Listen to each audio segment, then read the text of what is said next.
ഇപ്പൊ എംലോഫ്റ്റ് തുടങ്ങിയിട്ട് ഏകദേശം എത്ര നാളായി? 5.5 വർഷമാകും. 5.5 year. years. ഓ ഓക്കെ ഓക്കെ. അപ്പം ഇതിന്റെ സോൾ ഐഡിയ അല്ലെങ്കിൽ ബിക്കോസ് യൂഷ്വലി നമ്മൾ മെന്നെ ഈ ഇൻഡസ്ട്രി കാണാറുണ്ട്, പക്ഷെ നല്ല സാരിയിലോട്ട് വരുമ്പോഴത്തേക്ക് അധികം അങ്ങനെ കണ്ടിട്ടില്ല.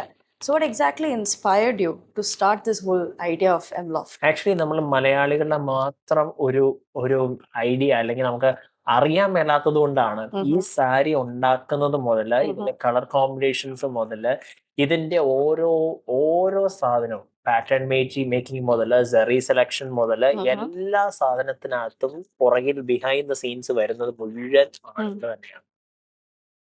ഇപ്പം നമ്മുടെ ഇവിടെ നാട്ടിലാണ് ചെറിയ നമ്മുടെ ബുട്ടീക്സിൽ ഇപ്പം നമ്മുടെ ലേഡീസ് വന്നിട്ട് ഇത് ഡൈ ചെയ്തെടുത്തിട്ട് ഇങ്ങനെ അത് നല്ലത് തന്നെയാണ്. പക്ഷെ കാഞ്ചീപുരം സാരി അല്ലെ ബോവൺ സാരികളുടെ മുഴുവന്റെയും ബിഹൈൻഡ് ദ സീൻസിൽ ഞാൻ ഇതുവരെ കണ്ടിട്ടില്ല.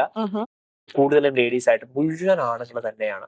മാസ്റ്റർ വീവേഴ്സ് ആയിട്ടുള്ള ആൾക്കാരുടെ തലയിൽ കൂടെ പോകുന്ന സാധനങ്ങൾ എനിക്ക് തോന്നുന്നത് നമുക്ക് മനസ്സിലാക്കാൻ പോലും പറ്റത്തില്ല. ഇത് എങ്ങനെ ഒരു പെണ്ണ് ഉടുത്ത് വരുമ്പോഴത്തേന് ഈ സാരി ഇത്രയും ഭംഗിയാക്കാൻ പറ്റുമെന്ന് ഇവർക്ക് എങ്ങനെ മനസ്സിലായി? ഞാനും ആലോചിച്ചിട്ടുണ്ട് എങ്ങനെ ഇവർക്ക് ഇത് ആലോചിക്കാൻ പറ്റുന്നു, ഇത് എങ്ങനെ ഇത് ചെയ്തെടുക്കാൻ പറ്റുന്നു. ശരിക്കും പറഞ്ഞു കഴിഞ്ഞാൽ ഇതൊരു മെയിൽ ഡോമിനേറ്റഡ് ആയിട്ടുള്ള സാധനം തന്നെയാണ് എന്റെ ഒരു ഇതില് ഒരു കാരണം പെണ്ണുങ്ങളെക്കാളും കൂടുതൽ, അതായത് ലേഡീസിനെക്കാളും കൂടുതൽ ജെൻസ് ആണ് ഇതിനകത്ത് ഈ ഒരു ഫീൽഡിൽ കൂടുതലായിട്ട് ഞാൻ കണ്ടിരിക്കുന്ന പുറത്തുള്ള സ്ത്രീ.